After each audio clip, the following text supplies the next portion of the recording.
கர்த்தருடைய நாம் மகிமைப்படுவதாக. இந்த புதிய நாளுக்காய் கர்த்தரை நன்றியோடு துதிக்கிறேன்.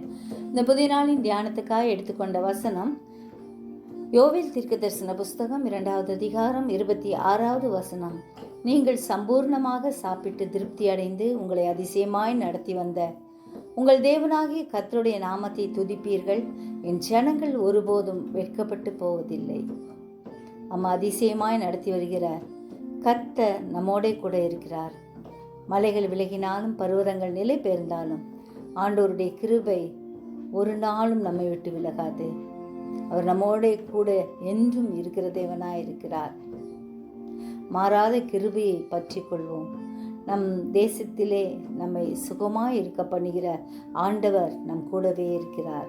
மிருக ஜீவன்களையும் பறவைகளையும் போஷிக்கிற ஆண்டவர் நம்மையும் நித்தமும் நடத்துவார். மகா வறட்சியான காலங்களில் ஆத்துமாவை திருப்தியாக்கி எலும்புகளை நினமுள்ளதாக்குவார்.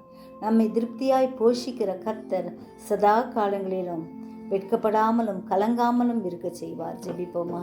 ஜீவிக்கிறதா நல்ல இயேசுவே, இந்த அருமையான நாளுக்காய் நன்றியோடு ஸ்தோத்திரிக்கிறோம். எங்கள் ஒவ்வொருவரையும் உடைய கரத்தில் பூரணமாய் ஒப்பு கொடுக்கிறோம் ஐயா. எங்களை நடத்தி வருகிற ஆண்டவருடைய அதிசயமான செயல்களுக்காக நன்றி செலுத்துகிறோம். சிறியோர் முதல் பெரியோர் வரை ஒவ்வொருவரையும் பாதுகாத்துக்கங்க.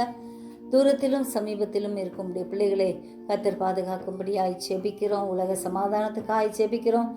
அதிசயங்களின் தேவன் இறங்கி அற்புதங்களை செய்யும்படியாய் கெஞ்சுறோம் ஐயா. அதிசயங்களை காணப்படுகிற தேவனாய் இருக்கிறபடியால் நன்றியோடு ஸ்தோத்திரிக்கிறோம். ஆசீர்வதியும் வழி நடத்தும், பலத்தால் இடைகட்டும், புதிய கிருபை தாரும். இயேசுவின் மூலம் ஜெபங்கேளும் பிதாவே, ஆமென்.